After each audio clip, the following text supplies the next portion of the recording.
"It's a long winter," the Aston Villa manager Steve Bruce observed, when asked back in November if Wolverhampton Wanderers' team of technicians, built around 6 Portuguese signings and the vast influence of agent Jorge Mendes, were going to be a problem. "The crucial part is the winter," he added. "December is a big month. January is important."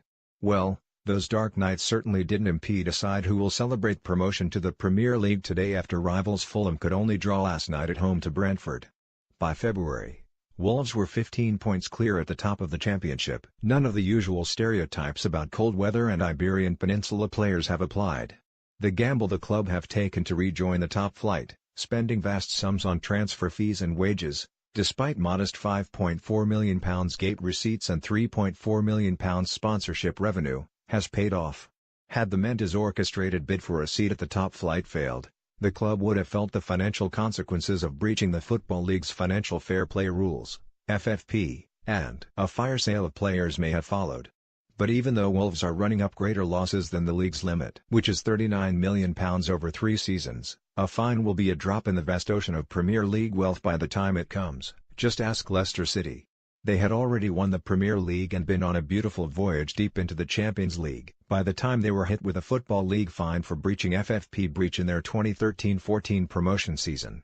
The punishment was dealt out just 2 months ago, after nearly a year of arbitration, and was £3.1 million, a drop in the ocean. Many inside football are deeply unhappy about the Mendes influence at Wolves.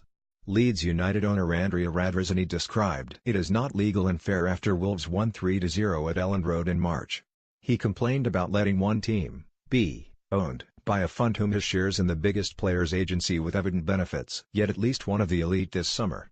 It should help Wolves resolve to keep Neves that he is a Mendes client.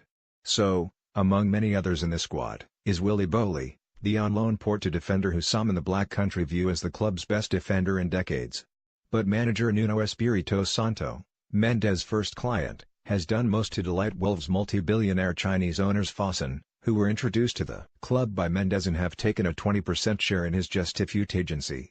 Sunday, Birmingham, home April 21, Bolton, away April 28, Sheffield Wednesday, home May 6, Sunderland, away. Much like Newcastle United's Rafael Benitez last season, the 44-year-old former Valencia and Porto manager recognized the need for robust qualities, as well as match winners, in the rigorous championship season. Connor Cody, signed from Huddersfield Town for £2 million, has impressed as a sweeper in the 3-4-3 setup, having previously operated as a central midfielder. Left wing-back Barry Douglas, £1 million from Turkish side Konyaspor, has been excellent. John Ruddy's 21 clean sheets since arriving from Norwich City reveal a player reborn. Survival next season by no means seems the limit of the club's ambition. The arrival of £30 million and £40 million signings this summer seems a genuine possibility, with Fosun's own capital value put at £60 billion. Even some of the mainstays of this campaign, Ryan Bennett, Matt Doherty and Romain Saiz, face a fight to be around for the onward journey. This is, seemingly, a club with immediate top 10 ambitions, which may be why the Premier League elite have been privately voicing concerns. There is not abundant evidence that Nuno will display the box office properties of his compatriots José Mourinho and Marco Silva in the spotlight. He has been dour, week to week, at Wolves press gatherings and brusque at times. Discussion of individual players, injuries or promotion prospects have all been off limits. He doesn't tolerate extended discussion on a subject. On Friday, he called the Championship the most difficult competition in the world, adding, "In any other country you have 2, 3 or 4 clubs that you know are going to fight for the title.